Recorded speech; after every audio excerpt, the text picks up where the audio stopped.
Europe is great, or maybe it's the greatest continent on earth. The culture, the history, the welfare, German autobahns. Go past the sign that says 120 with a line through it, the gloves are off. Government is off your back in Germany. Italian pride and espressos and Spanish chaos that just somehow works. Centuries of art and evolution, and yet, no matter where you are, another country is probably just 2 or 3 hours away. And I mean that. I'm European and I love it. So why am I sitting in Kuala Lumpur writing a script about me leaving it? I landed here on a Thursday evening, and by Saturday morning, I'd been to the gym.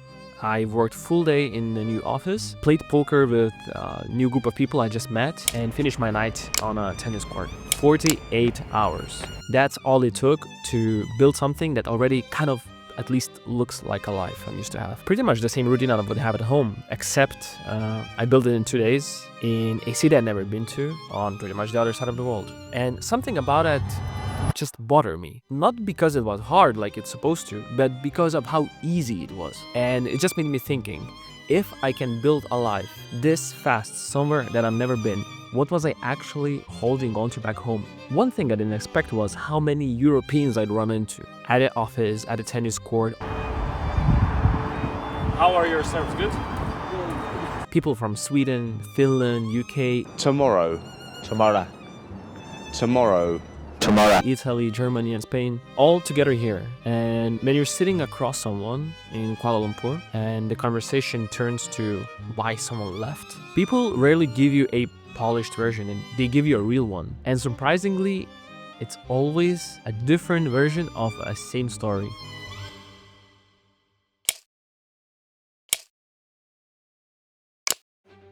The deal in Europe was always kind of simple. You pay high taxes, you deal with the bureaucracy, you follow the rules, but in return, you get security, healthcare, infrastructure, a system that works. Your parents made that deal. Their parents made it as well. You grew up assuming that you would too. But my generation is looking at that contract and realizing that, look, we're paying the same price or even a bit more, and getting less back. The people I met here, they all have their own version of this. People from France who were keeping less than half of what they earned.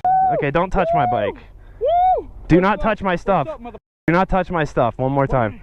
Because I'm going to defend my property. What? Like a While watching their city just getting worse and worse every year. A founder from Germany who spent more time on his paperwork than actually building a product and just drowning in bureaucracy. Guys from Italy who were just feeling that the system is trying to punish them just for trying to do something. In Sweden, the concerns were a bit different, sometimes a bit less about taxes, sometimes a little bit more about safety. Violent clashes. Sweden's gang wars In a series of explosions linked to a gang war.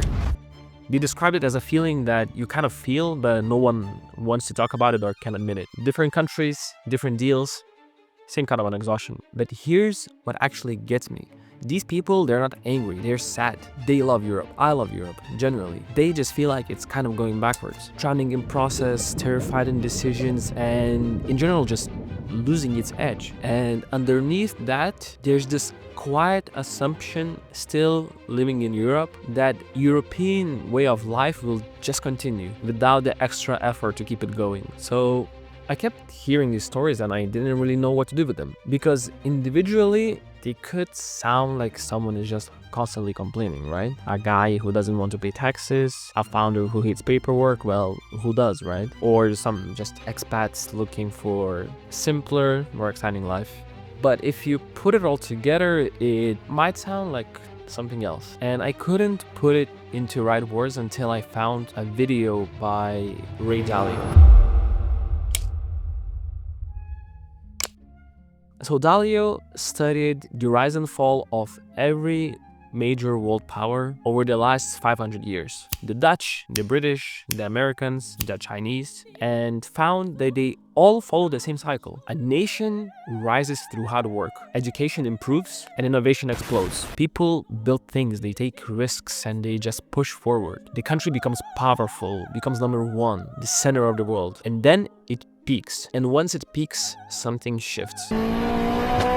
shit! The energy moves from building to protecting. The people who actually built the wealth, they retire. Their kids then inherit it, and with that, bureaucracy grows. The institutions that were built to enable progress start existing to preserve the status quo. The system naturally gets more complex, more cautious, and more focused of not losing what they already made. And the hunger, that only thing that made the whole rise possible in the first place, it quietly disappears. And if you want the full picture, go watch this video here. It's definitely one of the most important things I've seen this year. But when I finished it, I had this feeling in my stomach, because everything he was describing, every stage of the decline, I'd already been hearing parts of it over dinner tables or said tennis courts or the office. The Dutch were the most powerful trading nation on earth. They built the first stock exchange, the first multinational corporation, and the most advanced shipping fleet in history. And then they peaked. They became comfortable, wealthy,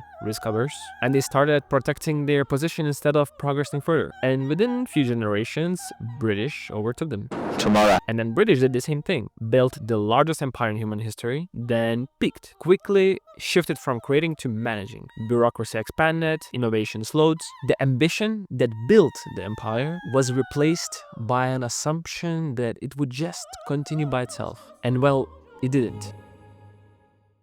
When I looked at Europe through the same lens, every conversation I'd been having or every stat I would be finding online stopped sounding like a complaint and started sounding more like a symptom. 28% of businesses in Germany say that regulatory burden is the biggest single problem. In the US, it's only 11%. In Japan, it's 9%. Europeans start businesses at 2/3 of the rate of the America and 1/3 rate of South Americans. In Germany, which is the economic engine of Europe, only 9% of people are involved in early stage of business. The continent that gave the world industrial revolution now produces the fewest entrepreneurs per capita of any other major region. Only 17% of German media covers entrepreneurship as a positive thing. In the US, it's 39%. That's not a policy, that's just atmosphere. That's what a kid grows up thinking and feeling. And it just shapes what you think. It shapes the whole energy before you even try. And these are not random problems. These are actual symptoms that Dalio describes in this video. The shift from creation to preservation. The system that's not optimized for winning, but instead of not losing. The assumption that things will just stay as they are without any extra effort. And Europe didn't wake up one morning and decided to decline. No empire did. It just happens slowly. It happens in comfort. And the people inside it are usually the last ones to see it. Because the buildings around you are still beautiful, the coffee still tastes good, and the trains might be still running on time. And I think more and more people definitely know, right? Like, at least privately, that the math just doesn't add up anymore. Okay, let's talk about the math, because it's not a feeling, it's just arithmetic.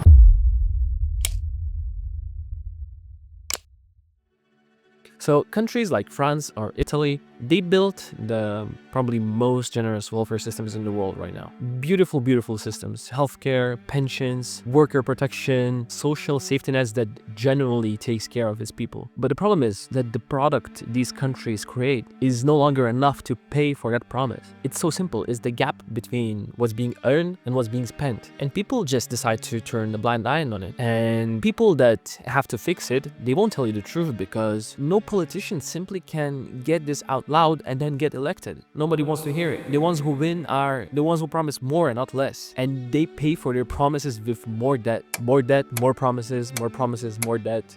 It's a cycle that keeps on going. Or in other words, it's just a ticking time bomb dressed up as a stability. And then, cherry on top is a demographic crisis. So you need a birth rate of 2.1 just to maintain your population. Italy is at 1.2, Spain 1.2, Germany 1.4. Lithuania, country where I'm from, just fell below 1. It's at 0.98.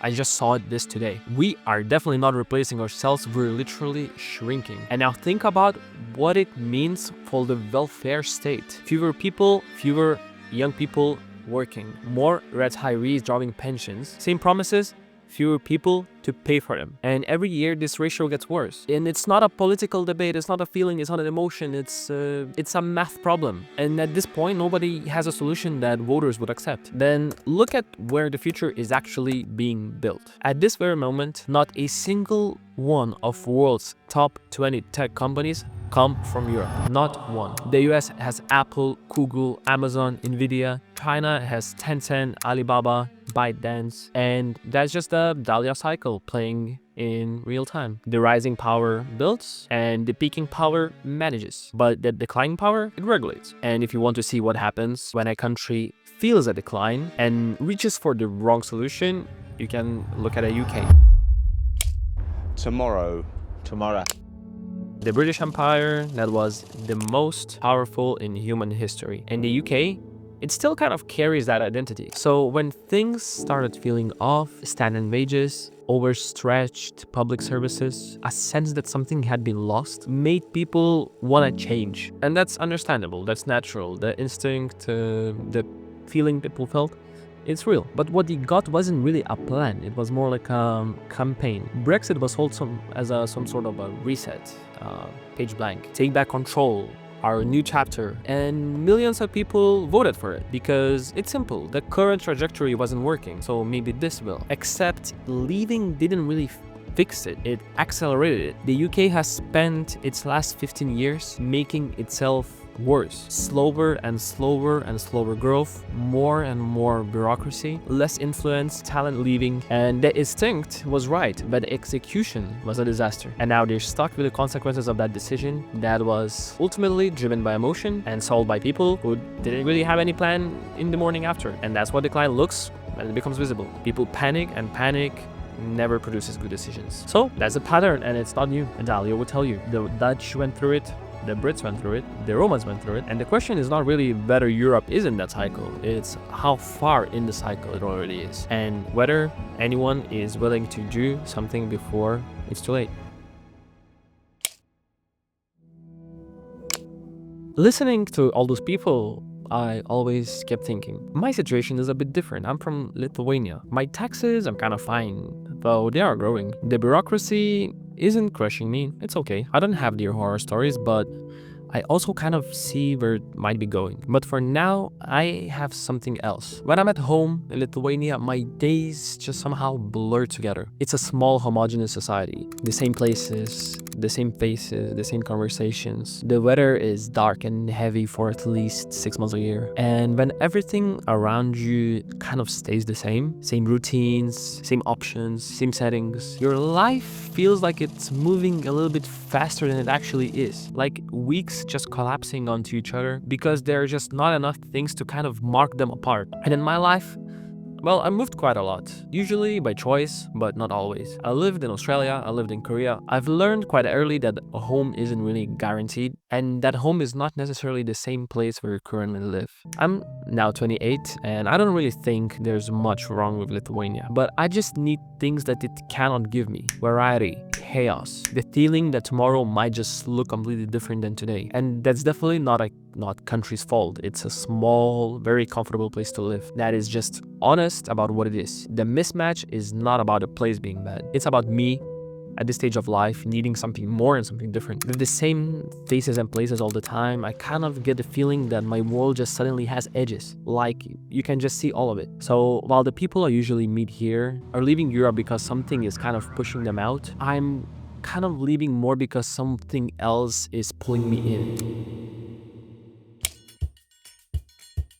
So my reason is simpler and at the same time a bit even maybe harder to explain. This place, Kuala Lumpur, just makes it easy to do things that I now care about. To give you a perspective, I live in central KL with a gym and a pool inside the building. I wake up and I can be training in the gym within 5 minutes. Everything costs at least twice less, sometimes 3-4 times. The tax system is very convenient if you want to take advantage of it. The digital nomad visa takes days to get it and it's pretty easy, and the whole city speaks English. That stuff matters because every small friction you remove from your life is the energy that you get back trying to build something you actually care about. I make apps. The less time I spend on logistics, how to get from place A to place B, simply the more time and energy I spend on work. And here, the logistics can be almost invisible if you try. But that's not even the main thing. The main thing might just be the people, because all of that infrastructure, the tax system, everything I just talked about, it doesn't just make life easy to me. It attracts specific kinds of people, builders, founders, people that are in the middle of figuring something cool, something big out. And when you put enough of those kind of people in one place, something magical happens. You start learning faster. People share ideas. They share know-how. They help each other out without keeping a score. There's not much gatekeeping, not much sizing you up first to see if you're even worth talking to.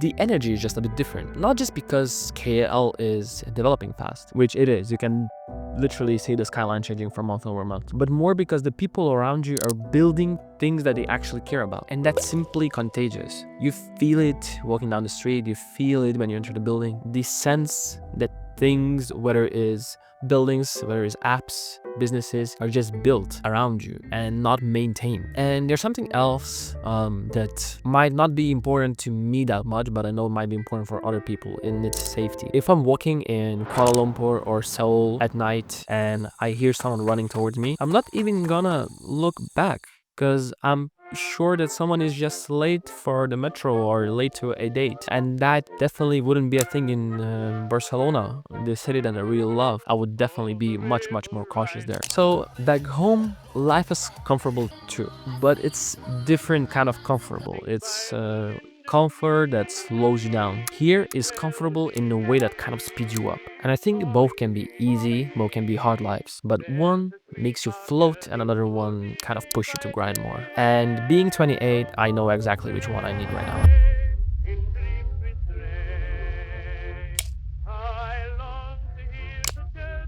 Okay, but here's the part that I really can't skip. Every morning in Kuala Lumpur when I wake up, I want to open the window, because that's what I've been doing everywhere else every day. You know, I want that fresh air. And every morning is the same thing. No matter if it's 6 a.m., no matter if it's 8 a.m. You open the window and you instantly get that hit of humidity, heat, and just a lot of noise from the street, and you close it right away. In Europe, you open the window and the air just feels good, it feels fresh, it feels crisp. You can feel it in your lungs, like it's healthy. You don't even think about it. And here, I think about not having it every day. And it's such a small thing, right? But the small things are the first ones that you actually start missing. Drinking water from the tap without thinking about it. Going for a run outside, not thinking about the air quality or how freaking hot it is. And then one evening you're at home and you're thinking maybe you're gonna go out and just find a place outside to sit, and you realize what's actually missing here. That sound. People outside, drinks on the table, conversations just spilling over each other. Nobody leaving, nobody in a rush.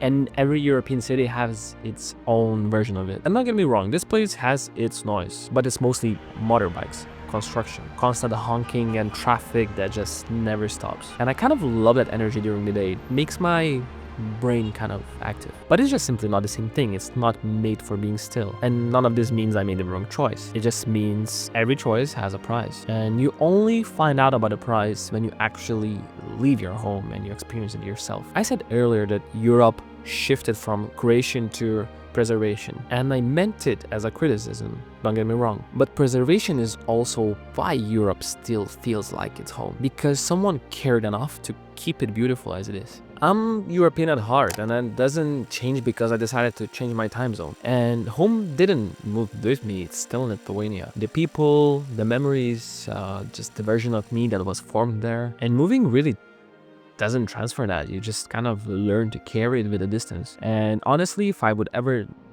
think about not living in Europe ever again, it's definitely not a good feeling. And I'm really not sure if I would ever find a place that feels as home the way that Europe does. And maybe that's the whole trade-off. Maybe the place that gives you comfort and the place that gives you growth are just different places, and you just maybe have to choose what you need more. It doesn't have to be permanent, it doesn't have to be forever, but kind of maybe does have to be now.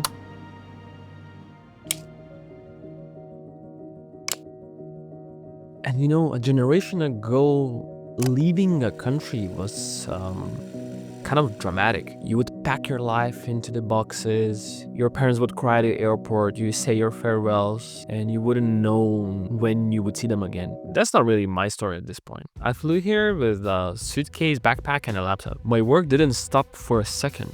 My income didn't change. Even my routine didn't change. Like, if I play tennis and I cook in the evening, that already gives me kind of 50% of what I feel like at home. And if I want to go home tomorrow, I can. And that's the whole part about all of this. That something like this wouldn't really be thinkable 10 years ago. And 64 countries now have dedicated visa programs for remote workers, tax exemptions, co-working deals, fast-tracked residency. Countries are kind of competing for people that can work from anywhere. And I'd be lying if I said that I didn't change how I feel about this whole thing, because it means that I don't need to choose once and live there forever. Now I'm staying in Asia probably till the summer, and then I'm gone back home. Not really because I'm done here, but because summer in Lithuania is that one time that everything, to be honest, makes sense. The lights stay until 11 p.m. Everyone comes out of hiding. Everyone missed the good weather. Everyone missed each other, so everyone's so happy.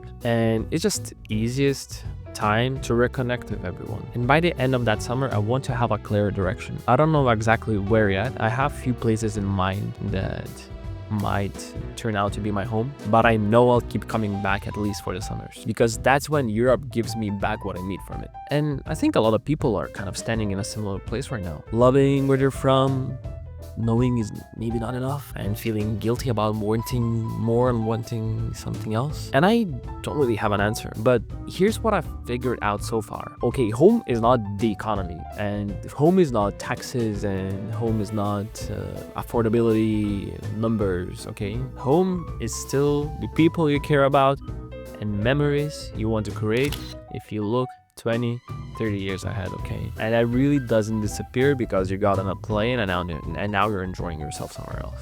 I absolutely love Europe, and I always will. Like I said, I think it's the greatest continent on earth, and I'll try my best to stay positive about its future. But for now, for me, it works a little bit better as a long-distance relationship. Sometimes you just have to leave your local forest to see what kind of trees grow somewhere else. And I would be super interested to hear your thoughts. Tell me where you're from and what's your take on all of this. I will respond to every comment, and see you later.